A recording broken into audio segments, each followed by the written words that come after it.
who wasn't capable of doing our job. Thank you, sir. Can I say one more thing?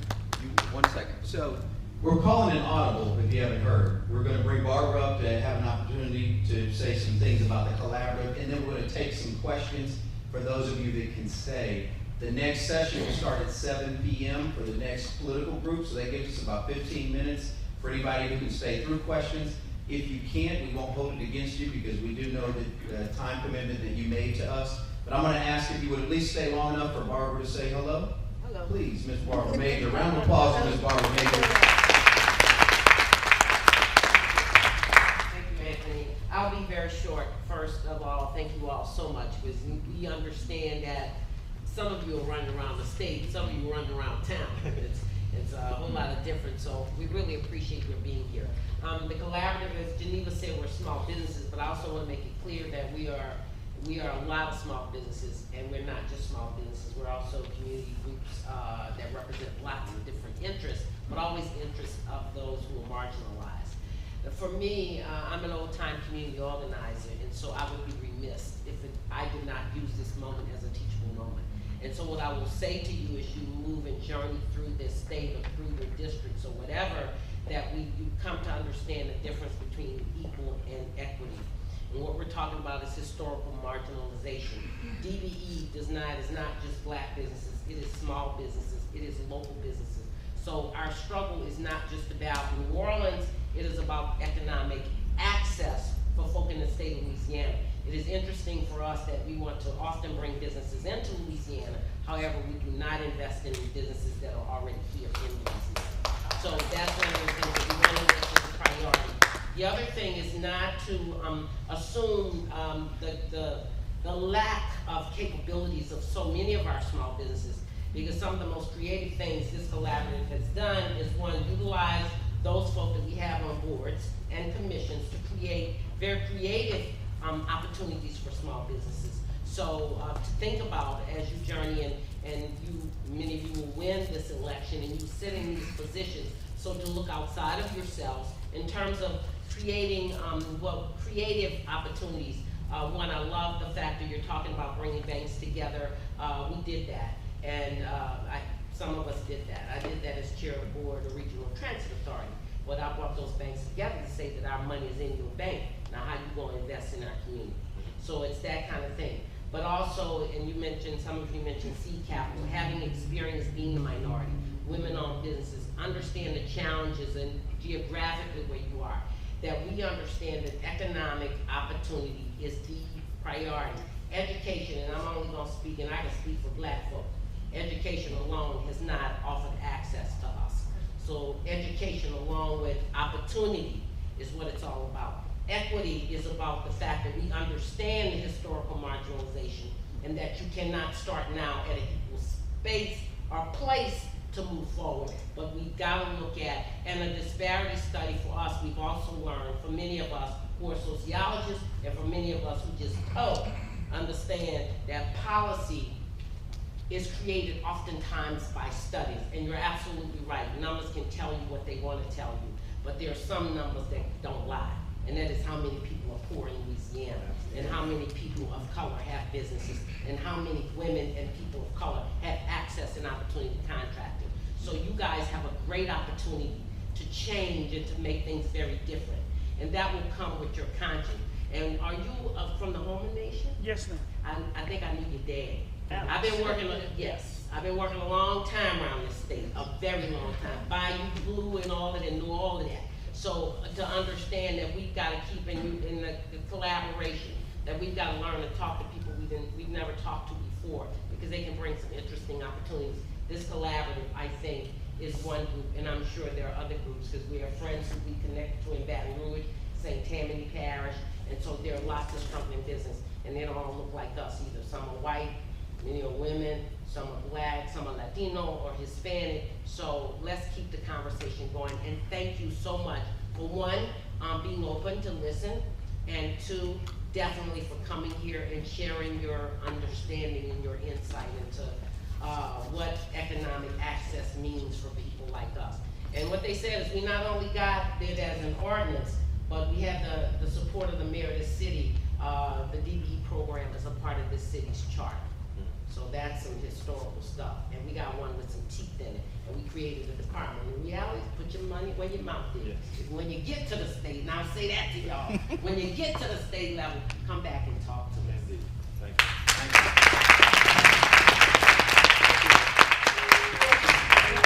you. We give it about 10 seconds to clear out. Anybody would like to stay to answer questions? Some people have to go. I know, but let's get one question in quickly. At least I like to get one. Sir, I have to. Okay, well, okay, I just want to know if there's any creative ideas how incentives or that you may give majority contractors to work with DBE, that minority. That's We know they're challenged. Yes, sir. But how can we get them to help us? A guest in the building, and so we want to acknowledge him. He's here on time, and as we said, there are a lot of different events happening tonight, so when a candidate chooses to be here, that makes a statement on its own. And so we really appreciate it. I'm going to bring up Dr. Joseph Swider, who has the best domain name I've seen yet, GoJoe, GAUX, So we're going to kind of change the format a little bit and just allow you to first just start, if you wouldn't mind, with an introduction about your candidacy. I'll ask a couple of quick questions, and then we're going to allow the audience, if you wouldn't mind, to take a few questions. Thank you. First off, I'd like to thank you for inviting me here to speak tonight. I know the invitation listed me as Joe, but you can call me Joe. I'm Joe Swider. I'm a physician. I'm a veteran. I was a combat medic in the Army. I work as a deputy coroner in psychiatric services, and that's my specialty is child psychiatry. So I end up treating a lot of ADHD kids. I came down to the New Orleans area. I'm from this area, but I went and did my training up at Georgetown in DC. I came down after the storm because 90% of the psychiatrists left. So I came down and started working at a nearby hospital, and in the process I was able to start a clinic, a free clinic for folks who didn't have a psychiatrist over at Odyssey House. I don't know if you'll know of Odyssey House. After about a year and a half and probably 50, 60 patients in this little clinic, I was told that it had to be shut because Jindal had cut the budget for the clinic. So that was a real a disappointment to me and my patients. Basically, small business is the backbone of America. Since the Great Recession, 67% of all jobs created have been created by small business. So what can we do to ensure that the small businesses in our community can continue to create those jobs? There's several things we can do. I mean, I know growing up as a kid, I used to bag ice in my uncle's convenience store. I used to mow lawns. Probably every summer I was working for some small business. So what can we do to increase the job creation in small business? Things I'd like to do would see a state tax credits for some small businesses when it comes to sending their employees to get more education. Right now it's $5,000. I'd like to see that increase to $10,000. So if an employer wants to send his employees to get further job training, they'd be able to do that. I'd also like to see, if elected to the state senate, I'd like to see the state treasury not take so long in getting back small business their tax refunds. New Orleans is basically the face of America to the world. How can we bring back some of the Fortune 500 companies to this area? Well, they're looking for things like safe streets and good infrastructure and an educated workforce. These are going to be the priorities that I'm going to work towards if elected to be your state senator in Baton Rouge. Safe streets, infrastructure, and improved education opportunities. With that, I'd like to thank you and return. It looks like we also have another candidate. Please take a seat. Just a quick introduction of who you are and your candidacy.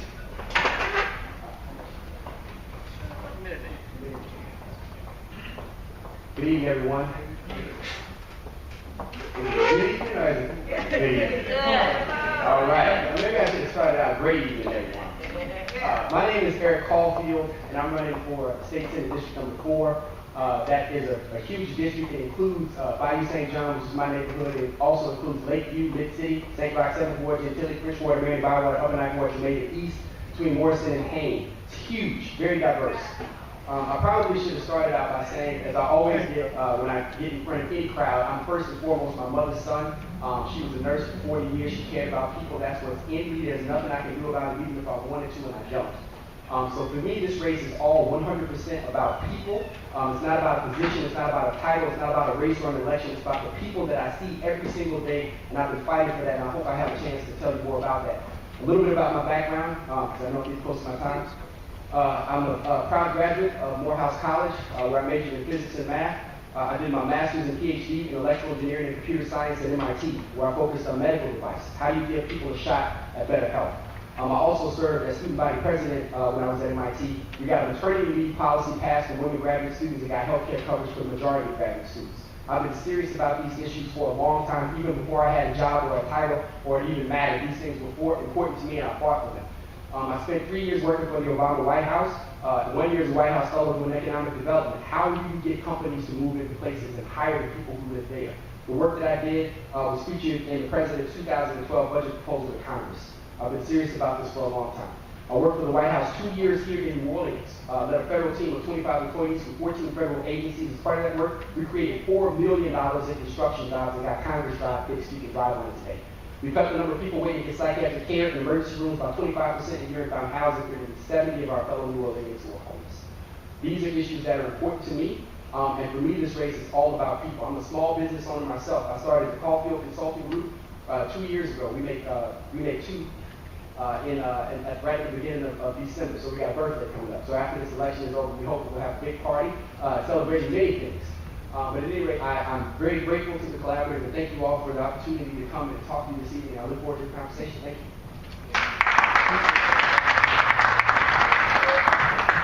I think that's all we needed to hear, right?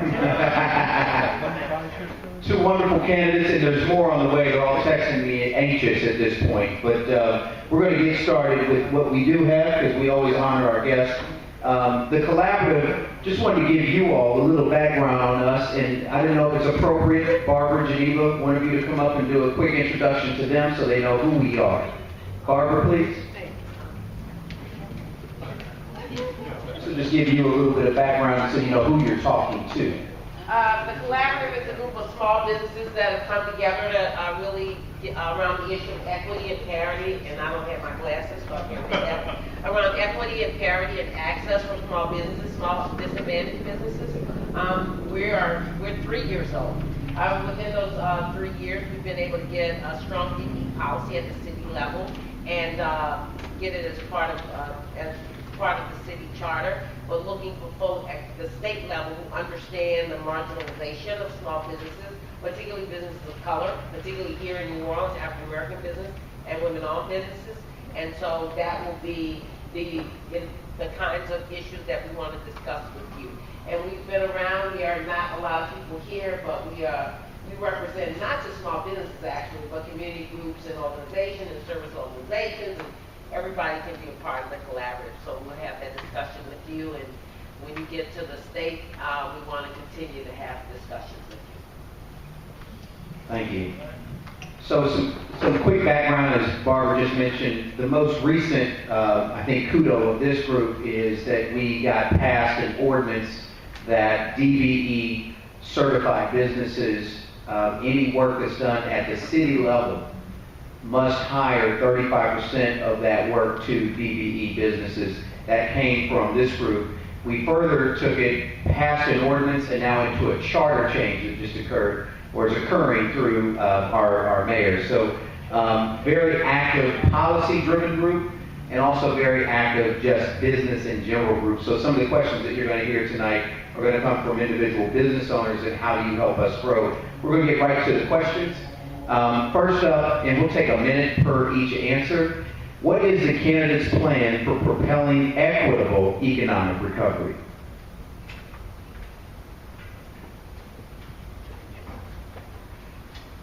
I think it ends up being a very complicated question for a number of reasons, right? So we have good laws that are on the books, and I want to applaud the collaborative. I was actually in government when I went to that press conference. So congratulations and thank you for that important work. So there's the one part that had a good policy that's in place. I think we have that now at the city level. The big part of it is just going to be the enforcement of it. It's still relatively new on the books, and so the question is, as we're looking at it over 5 to 10 years, is really to see whether or not all votes are being lifted. So there's a diligence part of it to just make sure that we're watching and making sure that it's working. Members of this group talking to the folks, seeing whether there's access or not. I'm a DBE actually. My company, as soon as we incorporated, within a couple of months, I went and filled out my paperwork. I get the emails that say this is a job that's coming up. Do you want to, I've been a little distracted lately to take advantage of those. But I think there's an enforcement part. We've got good policy in place. It's just a matter of making sure that it works. Very good.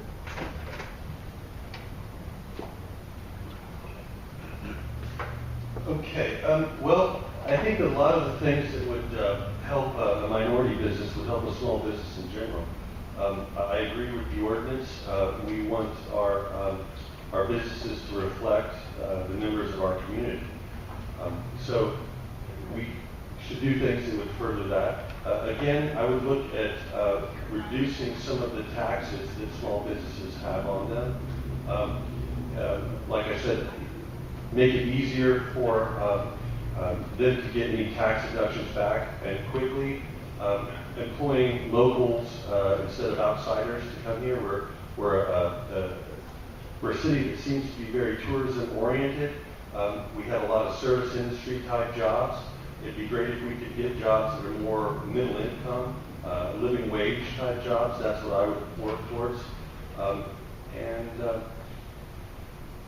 And like I said, we're the face of America to the world. So getting some Fortune 500 companies back in here is going to be helpful, as well as many of the small businesses, which are the backbones of our community.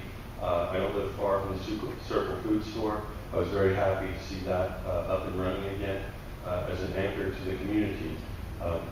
You see, let me ask you a question. So you see that you said that you agree with the current ordinance that's on the books here in the city, which is wonderful. Thank you for that.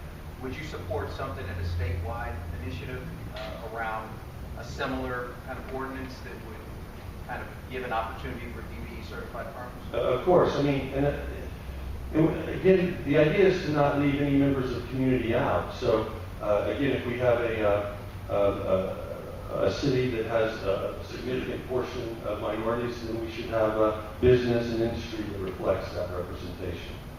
What role do you feel like you as an elected official play in making sure equity happens? Well, first of all, in my day job, I'm a psychiatrist, so I listen a lot.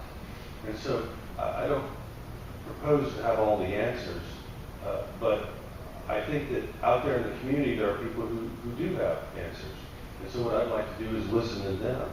And I'd like to meet with members of small business organizations such as this when it comes to crafting legislation which would be favorable to them. Thank you. Appreciate it. I have a couple of questions for you. Same thing, first off, just as an elected official, what role do you feel like is your responsibility in increasing equity and real change happening? Particularly, you should know this group's #1 agenda is not just DBE, but it's specific African American business development. Can you speak to that a little bit? Yeah, and fundamentally, and I started, and I always start as any part of the way that I think about this race. Again, it's not about a position, it's about the people, right? The people that I'm representing, who are small business owners, who are minorities, who are not.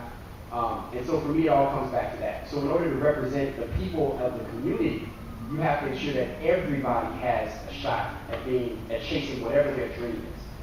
The idea that somebody like me who grew up in a single-parent household where sometimes we had to go to our church to get 3 cans of tuna because we couldn't afford to make groceries, would have a chance to go to Morehouse and MIT, work for the White House, and to start a company that's still open after 2 years in the city that I absolutely love, that's the American dream. And every single one of us, not only as Americans, but as New Orleanians, deserves a shot at that. And that's the whole reason why I'm in this race, because I believe in that idea. And so when you're talking about equity, it's equity for everybody. It's equity for everybody. So my job as a public official is to fight for the people who have sent me to office to represent them, who are people like you. And I say that broadly speaking, people like you. Not bald-headed people or people. No, bald-headed's fine. That's a good thing. So, a quick follow-up question. You obviously are extremely talented. You went off and did the education that you suggested. We see studies that show that you in New Orleans leave. You don't stay here because there's not opportunity. Talk a little bit about that and why you came back, and moreover, what can we do to make sure that talent like you stays in this city? Well, first they say you usually shouldn't argue with the person who invited you. So I'm just going to let that compliment pass. We argue with them all the time. Honestly, I think to answer that question, I first give a little bit of context. I actually grew up the river in Baton Rouge. Anybody go to McMain here? I know people. Okay, that's probably it. Okay, so I went to Scotlandville High School. Our girls' track team used to run against McMain State. Sometimes we beat them, and sometimes they beat us. But people have long memories. I just need to put that out there before I get ran out of it. So, but I grew up in Baton Rouge, and so when I was in D.C. and they asked me if I wanted to come to New Orleans and lead this federal team that I kind of described earlier, I said yes. Can I go back? Right, and so it took, and I literally remember this. I know I'm going over my thing. I was sitting in Barnes on my way to church. I was sitting in Barnes. I had been in New Orleans just on a visit. This was the preamble to going to the thing. And I had been here for less than 72 hours. But sitting at the end of the bar, talking to my friend who was there, listening to the music. I think Kermit Ruffins was playing that night, or maybe it was Corey Henry. I think it was Corey Henry. And in that moment, I knew that I was moving back to Louisiana and I was coming to New Orleans. I love this city. I love it.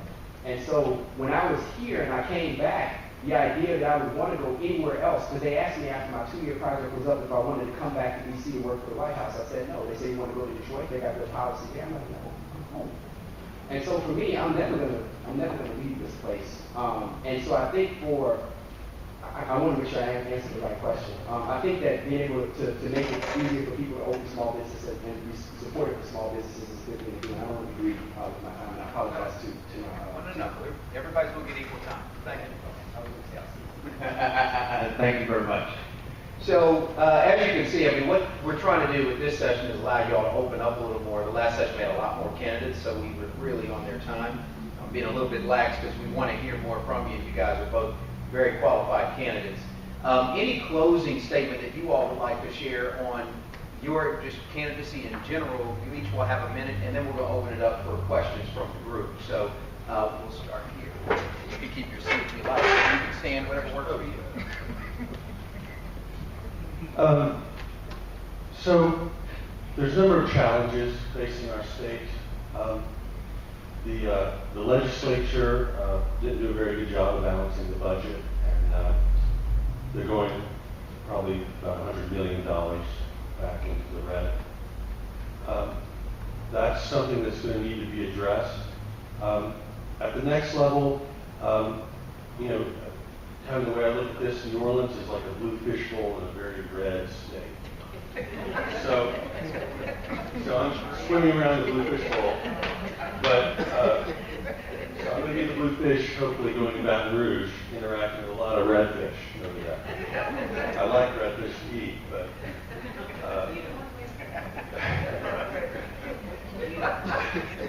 so it's about building relationships and alliances. That's what I do every day in my job. I have competing influences, and I try to bring them together and hopefully work together. I want to try to use those same abilities that I've learned as a psychiatrist at Georgetown and try to use those to bring together the legislators that I'll be working with to help them understand the issues and the difficulties facing the citizens of District 4.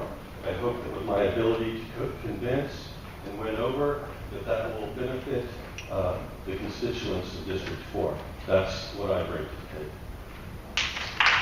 Thank you.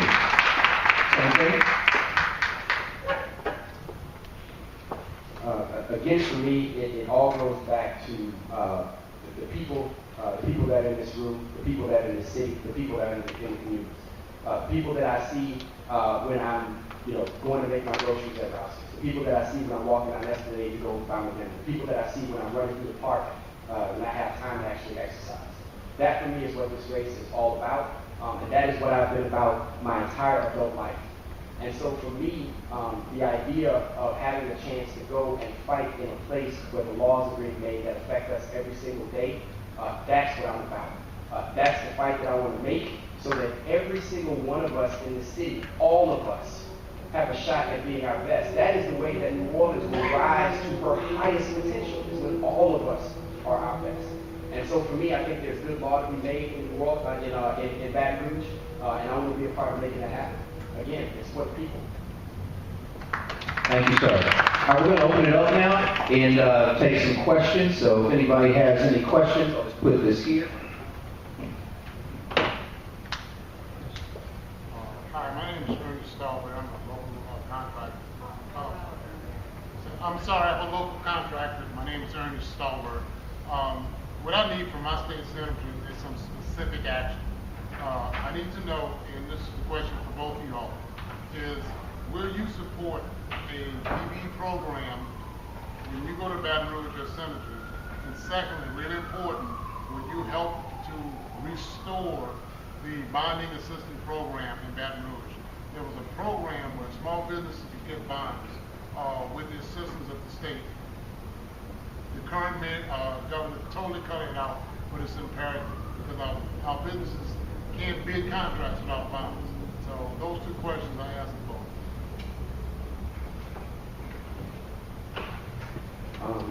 The answer to both of those questions, I think, is yes. My company is a management consulting firm, right? So for me, my startup was a laptop and some paper.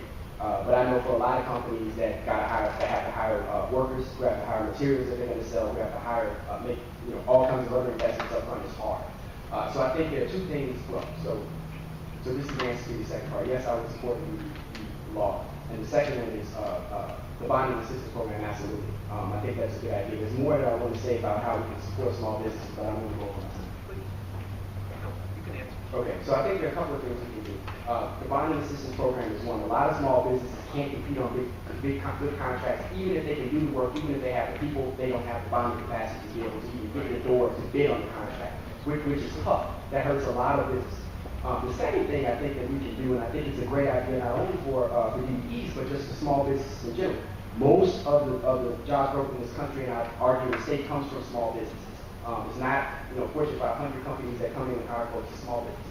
I think that we need to have a tax incentive program for small businesses so that when they start up, they can get 2 to 3 years of having their taxes waived. We do that for large manufacturing companies that come into the state. They get 10 years of free tax. So I think that being able to have a similar program, even if it's for 2 or 3 years, because when you're starting out as a small business, the first 6 months, if you can make it the first 6 months to a year, being able to have that 20% of your taxes, knowing that you don't have to set it aside and pay, and you can actually have that put it back in the business.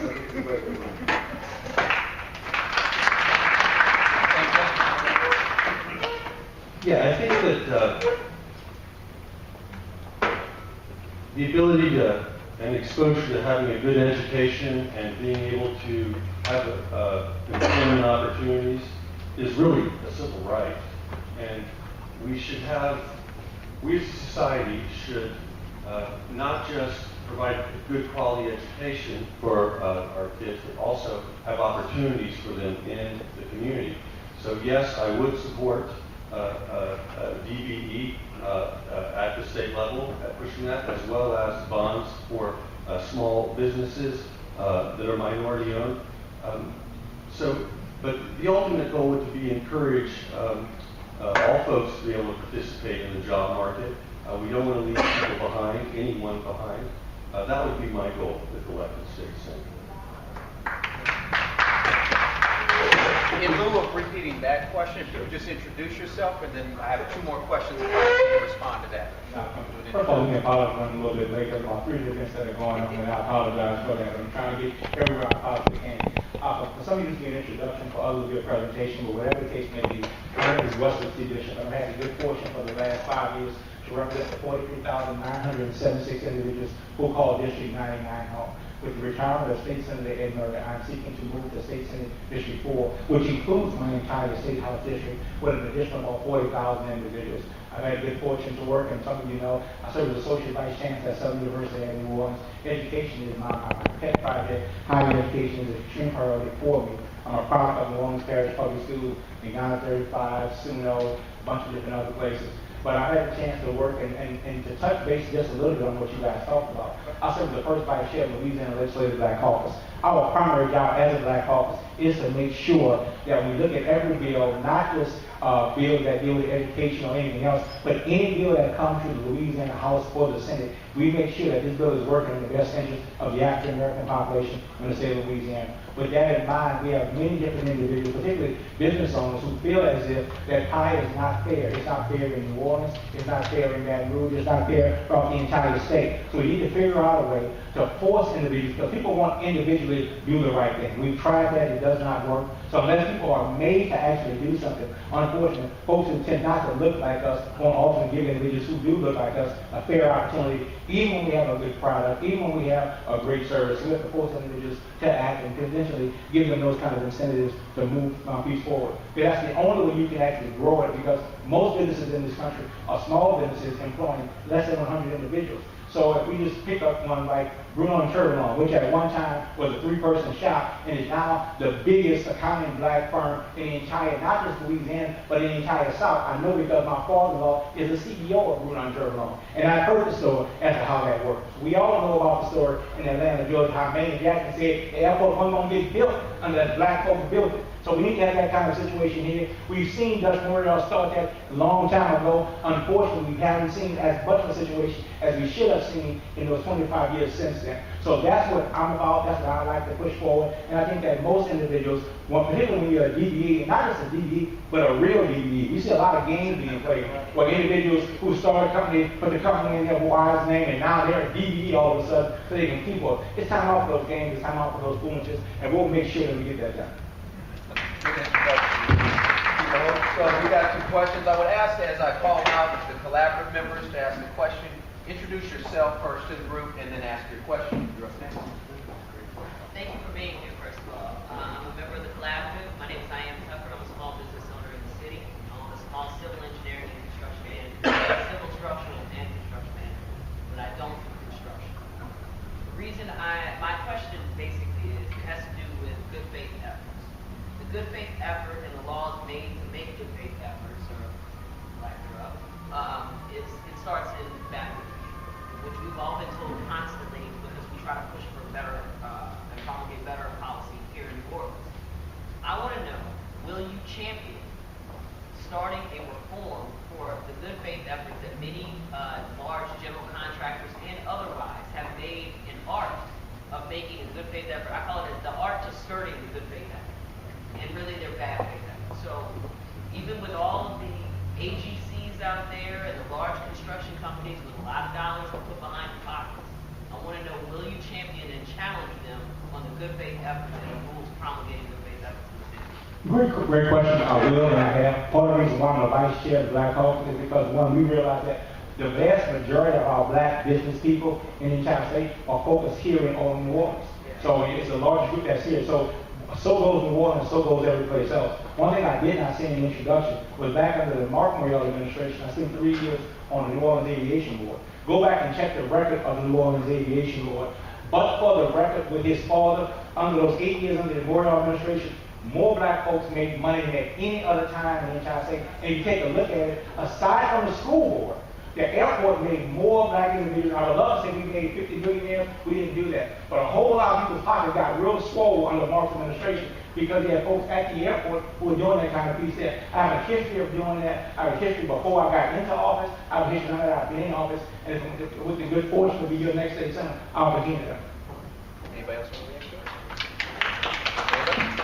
We have other questions, but if you want to react to a specific question, feel free. I can go again, go. In the efficiency of time, yes, I would.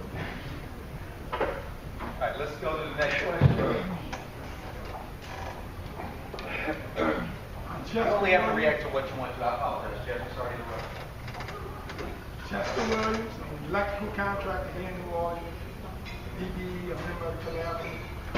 Everything that I heard so far, I like how y'all answered the questions concerning DBE issues better than the previous group that we had.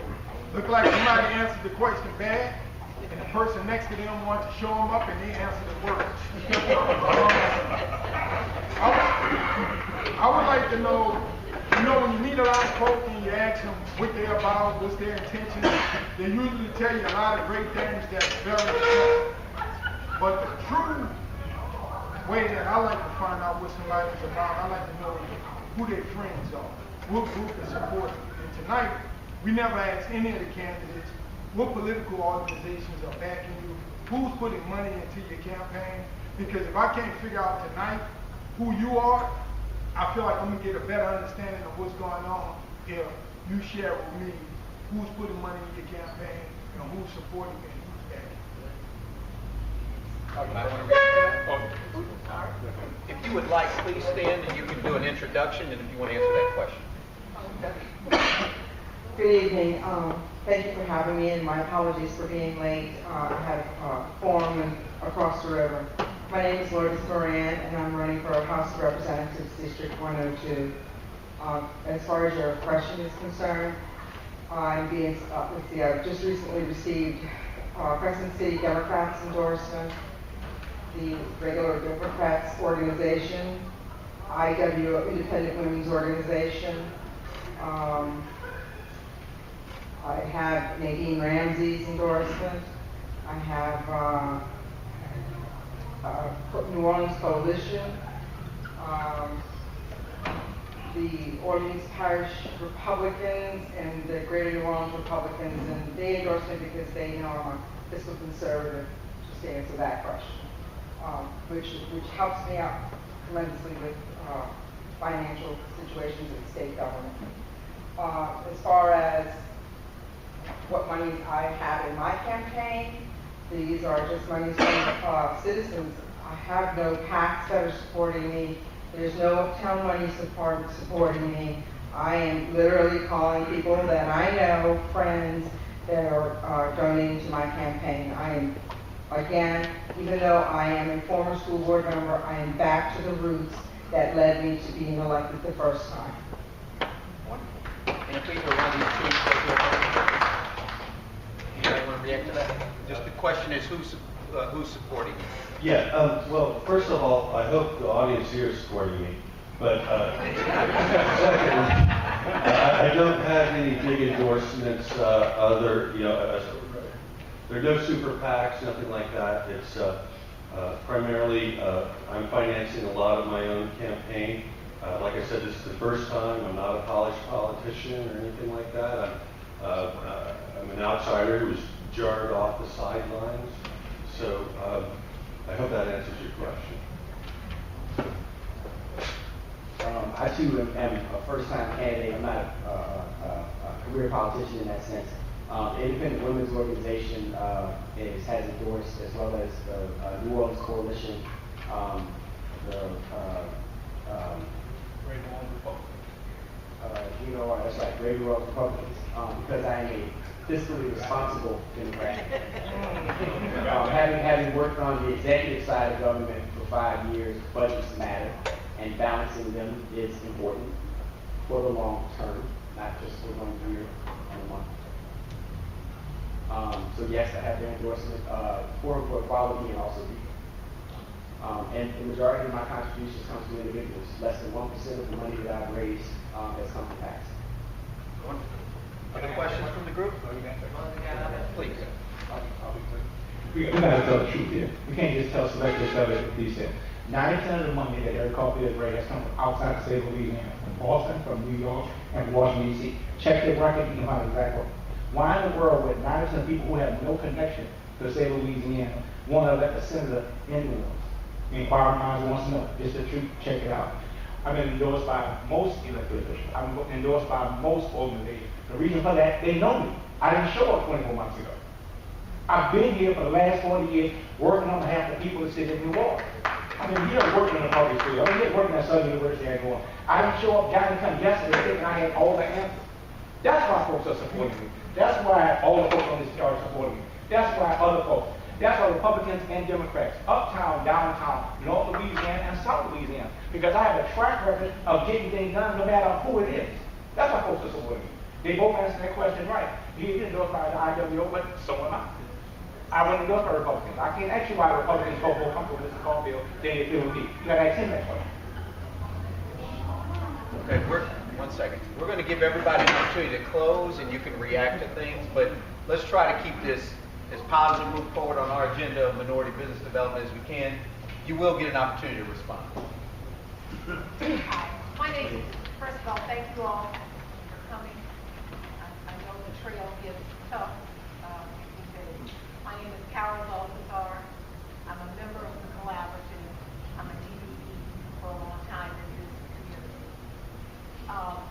I think we can all say that we really relish and enjoy this kind of conversation tonight and the ability to just have the back and forth across the table with you. However, you know, sometimes once the campaigns are over, then we don't have this opportunity.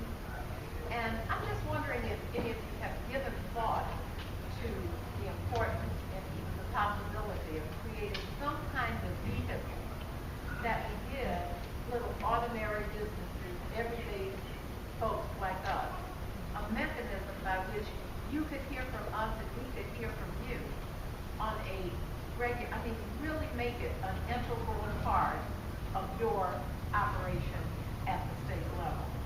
It would be really, I think, very meaningful to us and maybe even have a major impact on our businesses.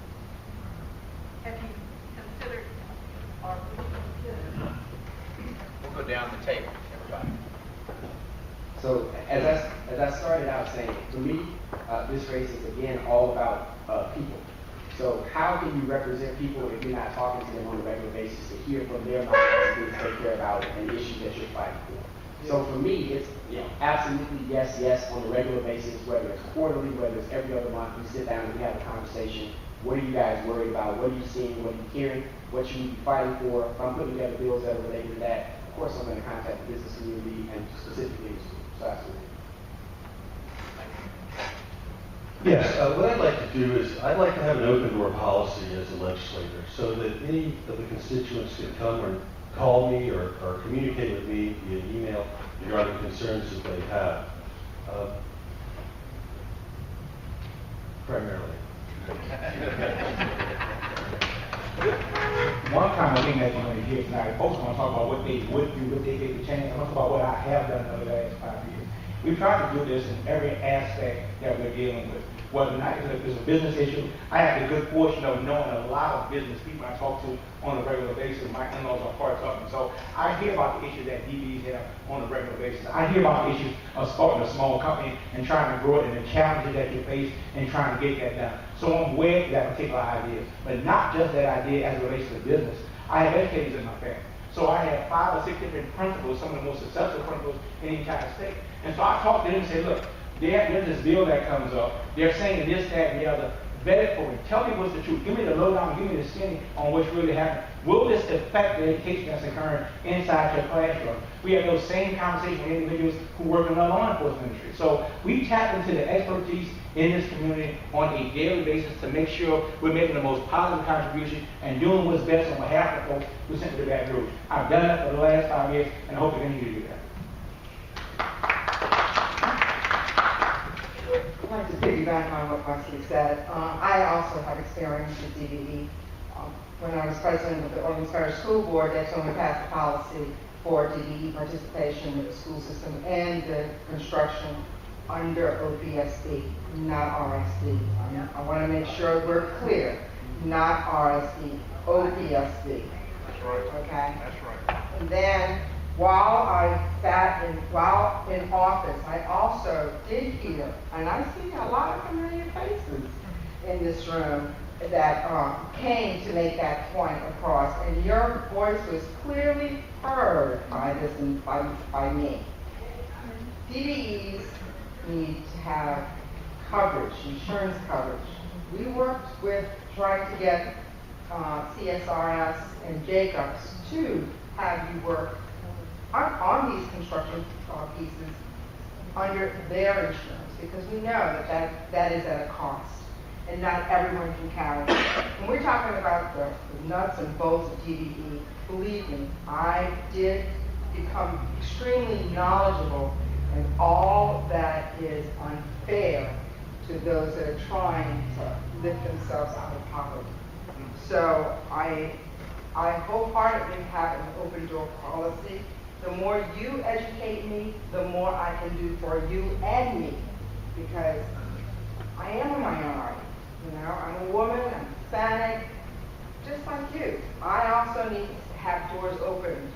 So we're all in this together, and I will work towards anything I can do to make those doors open. Thank you. And out of respect of our host facilities, we've already overgone time, so we're going to go 10 minutes and we're going to close out. But I did want to acknowledge, I'm not sure if they have a representative in the room or a pastor, but Christian Unity Baptist Church, we definitely wanted to thank them for allowing us to be here. Is there a representative? We appreciate you. Thank you. So more questions? We'll close out with about 2 or 3 more. Sir, please stand and offer who you are and ask your question. My name is Bill Lewis, member of the Collaborative and owner of a construction company. And my question is, well, the problem is that the major contractors generally are not very open to working with DBEs and minorities, so I have to push that. So what creative incentives will you sponsor or offer major contractors to work with DBE/minorities? And I would ask, as you answer your question, and again, we're going to go through a couple of questions, so each of you don't have to respond to each one, but choose the one you want to react to and take 1 minute. I definitely. So anyway, question 1. What is the candidate's plan for propelling equitable, capitalized, economic recovery? Meaning, what will you do differently that really addresses equity? Okay?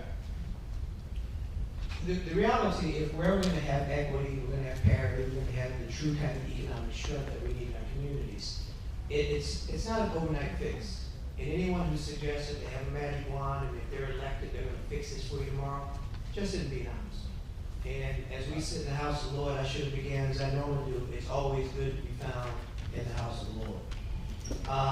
So as we move forward, we talk about economic parity, we talk about creating equity opportunities and business opportunities. It begins with people like you, with the Collaborative, who come together and create those opportunities. And those of us who are policymakers take it to the next level of actually finding ways to get it funded. When there are capital projects going on, to make sure that we talk very loud and very firm about having DBE participation. And not just DBE participation, but just because you're a DBE doesn't mean you have to settle for the DBE portion. DBEs could have 100%. And I think that's the angle we should be pushing for. And it's about discussion.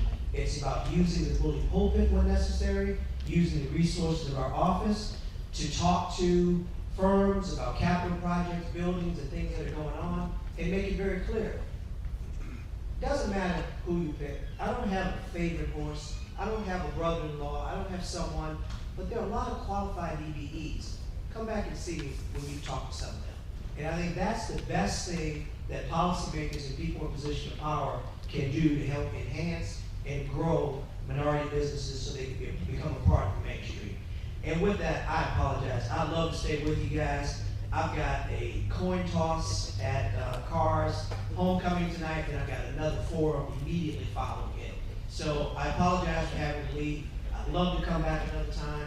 Most of you are my friends and have had great relationships over the past. You can count on my support. When I go to the Senate, you know you have at least one good friend there. So God bless you. Thank you so much.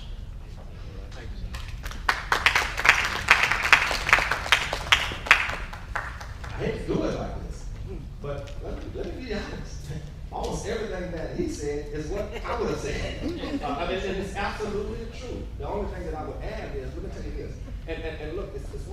question, and that was going to be my answer to the first question. Look, I was around and worked with Senator Hudson, okay, in developing his Hudson initiative.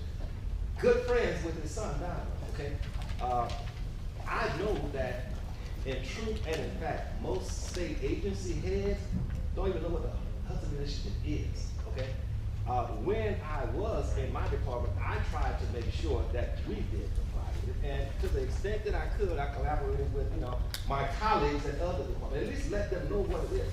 I can tell you, Buddy had no idea what it was. I know he didn't do it in his office. But it's stuff like that that I want to, try to make sure does help us get at least somewhat of an equal footing.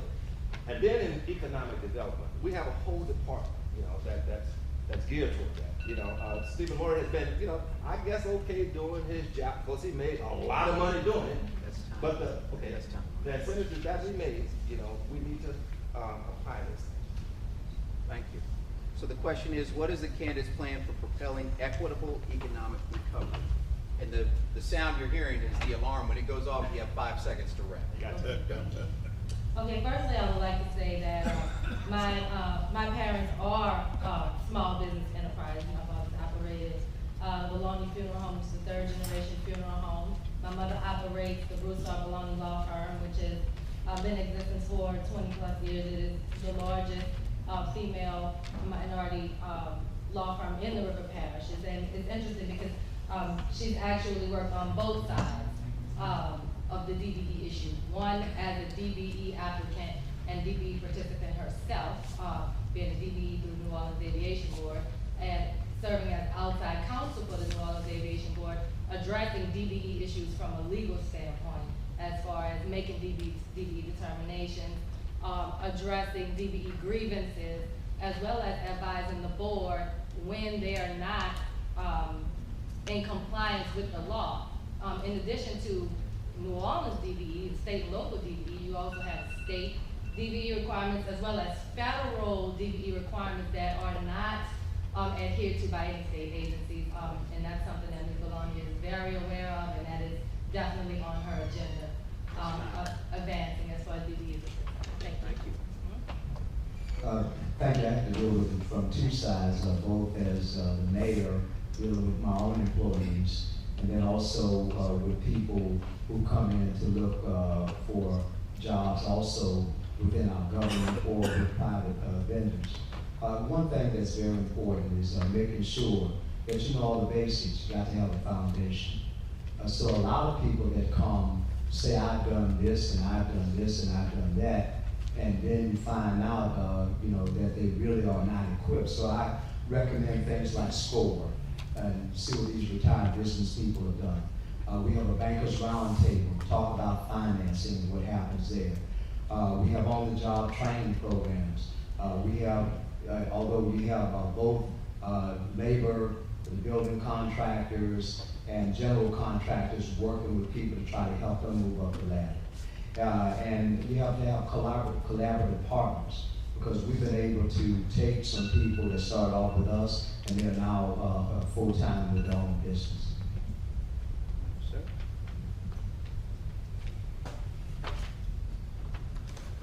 In relation to the DBEs and minority-owned businesses, as a minority owning a business, that is one of the things that I would like to see the state pay more attention to in all of its endeavors throughout. There's a lot of different projects at the federal government. I was a government contractor for about 15 years. And the federal government has some great programs that we can also duplicate within the state to allow the DBEs, minority-owned businesses, a special portion of certain projects that doesn't have to go out for bid. Because let's face it, DBEs and minority-owned businesses face capital crisis most of the time. We don't have the capital, we don't have the information readily available that the big companies have. So what we should do, not as a collaborative, as citizens of the state, as small business owners, is to utilize our resources together and hold the representatives and the governor's office accountable to the things that they should be doing to help grow throughout all communities. Thank you. As managing a transportation company and 30 employees and showing me transportation sales company, I know about small business, I know about DBEs. As a legislator, I would do as Maynard Jackson did in Atlanta when they built the airport. I would bring in all the minority participation contractors to one side, and I bring in a company like Bow Brothers and say, okay, we're not gonna have this 10% minority participation. It's gonna be 50-50. Bow Brothers, you're gonna supply the equipment, you're gonna do the work. And that's what it would have been anyway. But instantly, that made the minority contractors millionaires. And we have to start doing that to balance out the equity in the small business area. Very good. So to keep the microphone there, this question will go this direction, okay? So this one is, would you support a state-initiated DBE program to set goals of 35 to 45% on all qualified state-funded projects? Yes or no, and a short answer. This is a 30-second answer. Yes, support it. I can only say yes.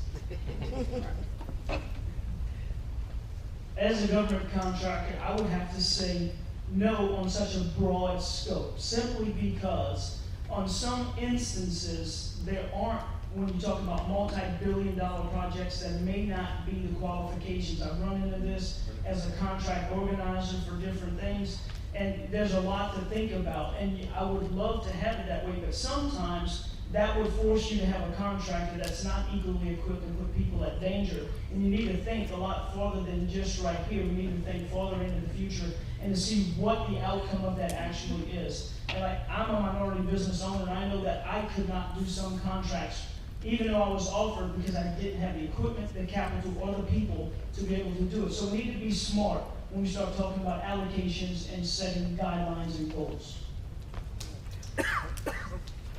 I would push for the measure and support the initiative.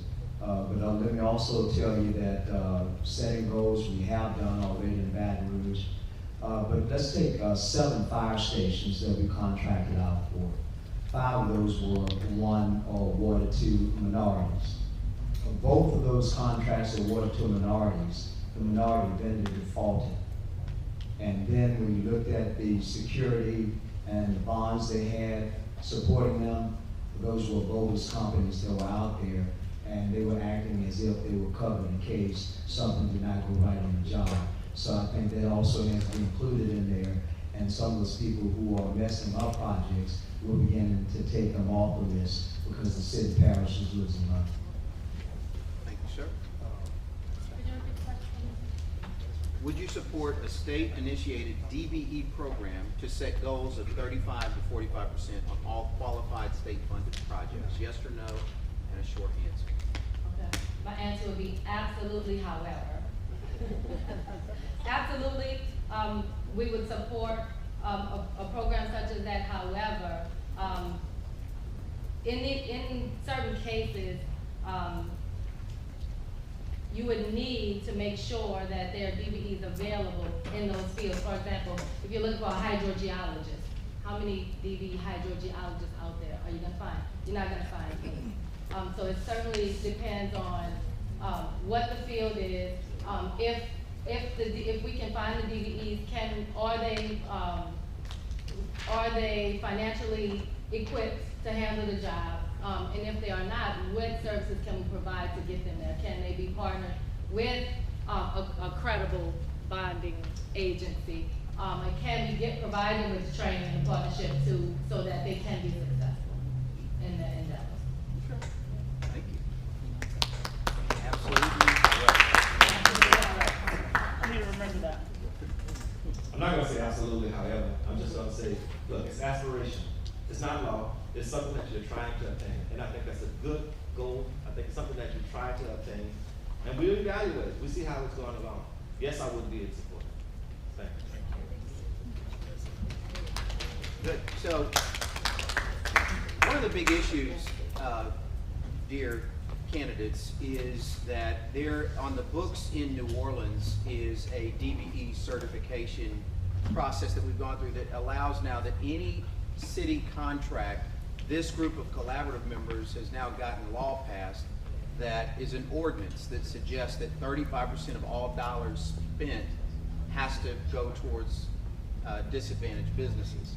One of the challenges that we're having as the minority-owned disadvantaged businesses, who in fact are certified, is that there are other businesses not minority-owned that are also certified and getting the majority of the work. So it just kind of seems like, as the game was changed, that there was this opportunity to grow specifically the African American and minority business community. It's not done what we had hoped because everybody's now getting this certification. So speak to how you might be able to address that. I can tell you before, this again is no zinger, we are specifically looking for a disparity study to take place. When you do a disparity study, it allows, if we can prove that the African American community specifically, which is our #1 cause, is being left out of the mix, then they will allow for a race and gender comment that says that there must be then this addition towards minority business owners receiving some of that 35%. So the question, if I didn't confuse you yet, y'all still with me?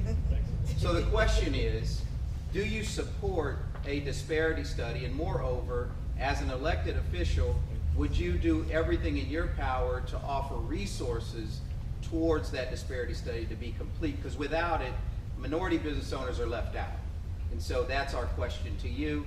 And frankly, I'm going to ask, we're done kind of going up and down the table. I'm going to have multiple questions. I'm going to let 2 people respond to each question, and I'll keep track. So there's other questions if you feel one is more powerful that you want to react to. Does anybody want to react to that question specifically? It also would apply on a state level, the Hudson Initiative, and things of that sort. So does anybody want to specifically react to their support of African American business owners being directly called out that there should be a percent for them to participate when we say DBE contracts? I'll address it, Please. simply because I need to stand up. I'm a passionate speaker. I have trouble sitting down and I'm short, so I'd like for y'all to see me behind the table. You know, when we come to, and as an American Indian, and the challenges we face were similar to the African American people. And so what we need to look at, and I have to say that in some cases, it can actually be an hindrance to demand a percentage of certain because of race. Because what it does is it angers the other side. And look, we already got enough people driving wedges between our society every single day because they're rubbing something in your face that I did, something in my face that you did. And it makes some contractors, as a minority, I got some contracts because I was the best contractor, but everywhere I went, you only got this because you are minority owned.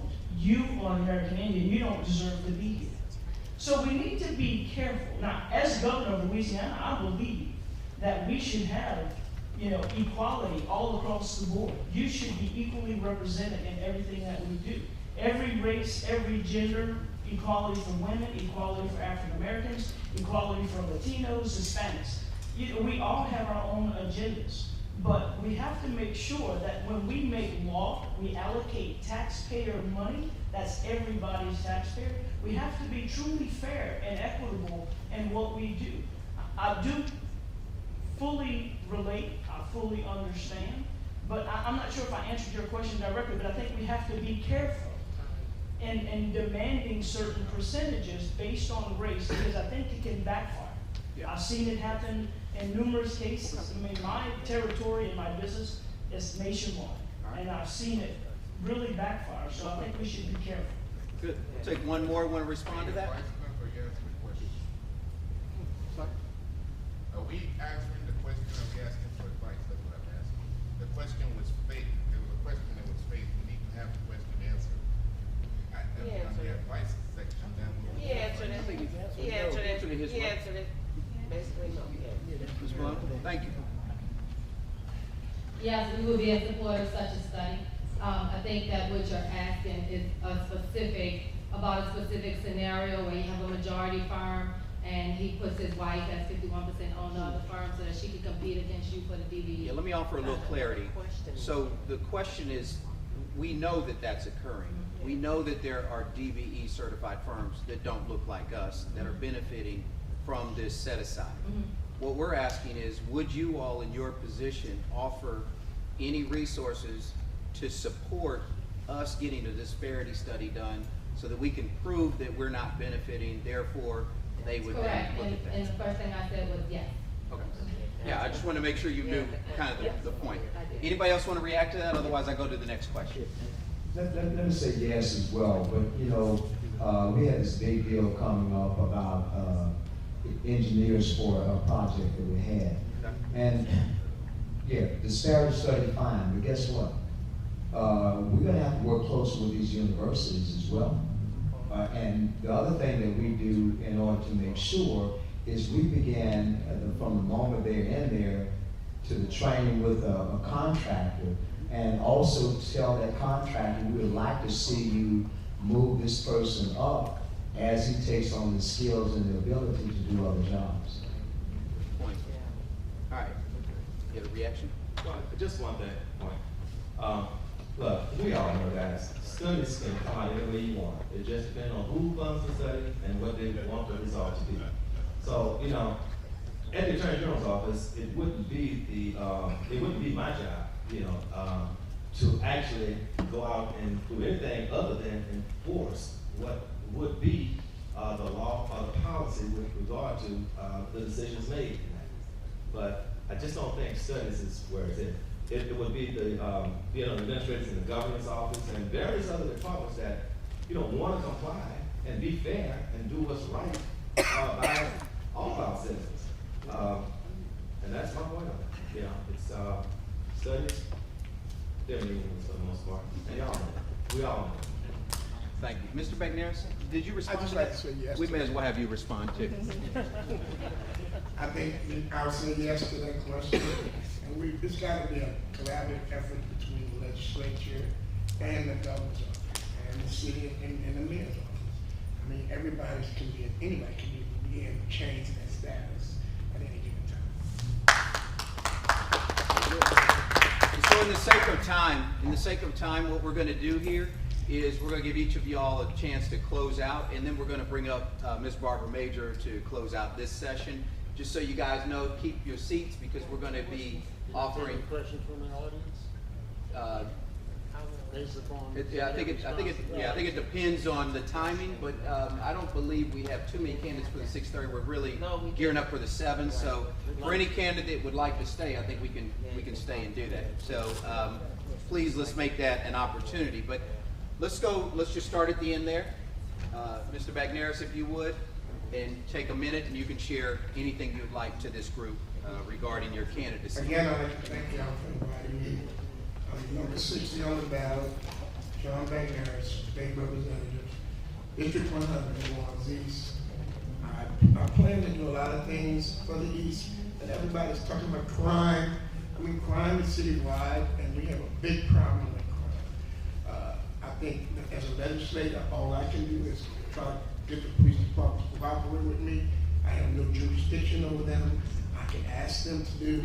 But my thing is, especially in my district, I would like to bring the state troopers and have them patrol Paris Road, Sheffield Highway, I-10, and Haynes Boulevard, which are all state highways.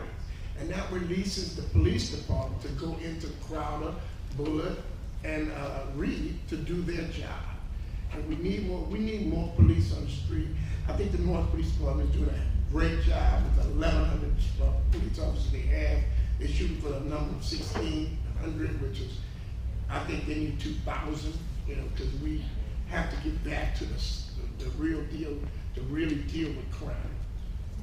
Murders, robberies, home break-ins. One man sitting in his house and people are breaking in his house as he's sitting there. I mean, you know, we have to do something about this. As I said, John Bagneris, District 100, number 60. Please consider me. You tell 5, tell them to tell 5, and I'll keep going. My name is Beryl Villiot, number 2 on the ballot, independent candidate for governor. I'm all about the people. I'm all about fairness. I will work for you, not dictate to you. You know, I got into this race because of education. Education is the foundation of every civilized society. We need to increase opportunity. We need to bring business into the state. In order to lower the burden on every individual that's paying taxes, we don't need to increase your burden. We just need to increase the people sharing the burden. We need more people on payrolls and in jobs, and we need to deplete our dependency on the government, and we need to make sure that we're all sustainable. And I have a plan to do so. I'd ask you to consider me on October 24th for a brighter future for our children and our grandchildren. Thank you. Thank you. Let me say this, again, no problem with disparity studies, no problem with other things, but again, we did the Bankers Roundtable. The Bankers Roundtable was comprised of bankers, black and white. But I got to tell you that Cherie Osgood took our program and began to sit down one-on-one with minority business people to tell them all of the basics that they had to get together. I mean, they had no expertise in accounting, how to run a business, none of the basic things in life. But we take those individuals, train those individuals, and then give them money through a loan program to start their own business. That's going to be the other thing. They have to have the seed capital in order to succeed. But at the same time, we have, after that, with other major companies in Baton Rouge, we then showcase the talent that they're missing out by setting up whatever standards that do not apply and keeping these people who can work out of a job and moving forward. Thank you, sir.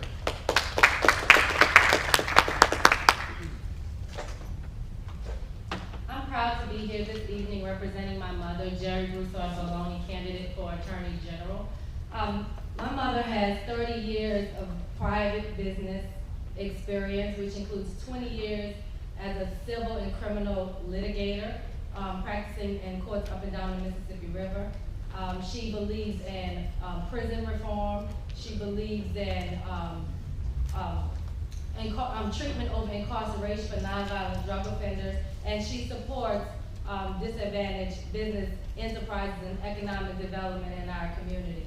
As a DBE herself and a businesswoman, I think that you will find that she is uniquely qualified to serve your interests as Attorney General for the state of Louisiana. Thank you very much. Okay, I want to close by just thanking y'all again. I want to say again, my name is Zach Jackson.